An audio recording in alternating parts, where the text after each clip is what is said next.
بسم اللہ الرحمن الرحیم بسم اللہ الرحمن الرحیم اللہم صلی علی محمد وعلی محمد۔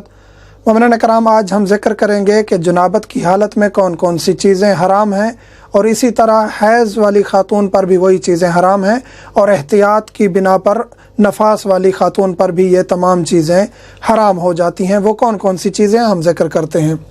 مسجد میں جانا جنابت، حیض یا نفاس کی حالت میں حرام ہے۔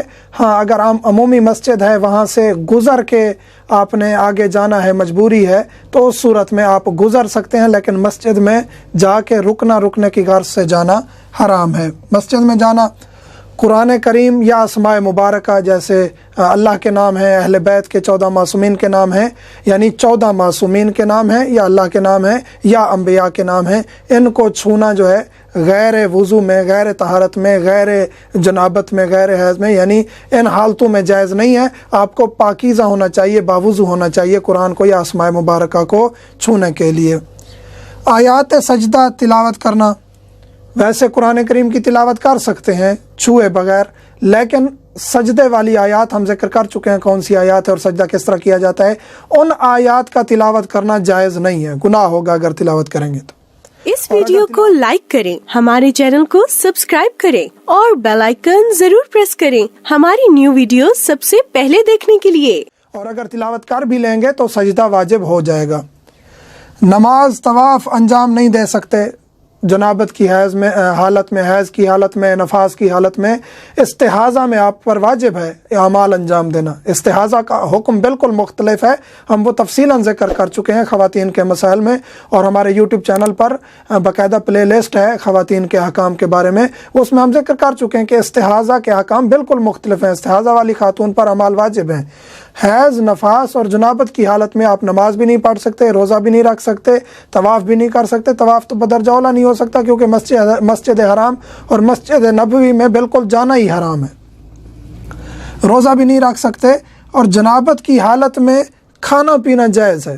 یہ اکثر سوال ہوتا ہے، ان میں پہلا سوال یہ ہوتا ہے کہ آیا جنابت کی حالت میں ہم کھا پی سکتے ہیں؟ بالکل کھا پی سکتے ہیں، کوئی حرج نہیں ہے، سو بھی سکتے ہیں۔ جنابت کی حالت میں ہے، دوبارہ اپنی بیوی کے قریب جانا چاہتے ہیں، جا سکتے ہیں، کوئی مشکل نہیں ہے۔ جنابت کی حالت میں یا حیض کی حالت میں خاتون کھانا بنا رہی ہے تو کھا سکتے ہیں، کوئی مشکل نہیں ہے۔ سوال کیا جاتا ہے کہ ہماری بیوی حیض کی حالت میں ہے اور وہ کھانا بناتی ہے تو کوئی مشکل نہیں ہے، کھانا بھی حلال ہے، اور اس کے ہاتھ پاک ہیں، اس کا جسم پاک ہے، کوئی مشکل نہیں ہے۔ فقط وہی جگہ نجس ہوتی ہے جہاں نجاست لگی ہے، جیسے جنابت ہے، منی لگی ہوئی ہے تو وہ جگہ نجس ہے، حیض نفاس ہے تو فقط وہ جگہ نجس ہے جہاں خون لگا ہوا ہے۔ اس کے علاوہ نفاس والی خاتون کے بارے میں پوچھا جاتا ہے، بچہ پیدا کیا ہے، اب اس کو جس برتن میں کھانا دیا جاتا ہے، بعض علاقوں میں ان برتنوں کو بھی توڑ دیا جاتا ہے، یہ غلط رواج ہے، ایسا نہیں ہے۔ نفاس والی خاتون بھی اور وہ جو بچہ پیدا ہوا ہے، اگر ان کو کوئی چیز لگی ہوئی ہے، ان کا جسم پاک کر دیا ہے، تو جتنے دن نفاس میں رہے گی اس کا جسم پاک ہے، اس کے ساتھ بیٹھ بھی سکتے ہیں، اس کا پسینہ بھی پاک ہے، اس کا بستر بھی پاک ہے، اگر نجاست نہیں لگی ہوئی، پسینہ نجس نہیں ہے نفاس والی خاتون کا۔ تو یہ احکام ہے، یعنی یہ چیزیں حرام ہیں۔ اس کے علاوہ جو بھی سوالات کیے جاتے ہیں کہ فلاں چیز حرام ہو جائے گی، بیٹھنا، پسینہ، باقی کھانا پینا، یہ کام کرنا کوئی مشکل نہیں۔ ہاں، یہ سوال ہوتا ہے کہ جنابت کی حالت میں ہمیں فوراً غسل کرنا ضروری ہے یا نہیں؟ فوراً غسل کرنا ضروری نہیں ہے۔ آگے والی جو نماز آ رہی ہے، جیسے آپ رات جنابت کی حالت میں ہو گئے ہیں تو وہاں سو سکتے ہیں، کوئی مشکل نہیں ہے۔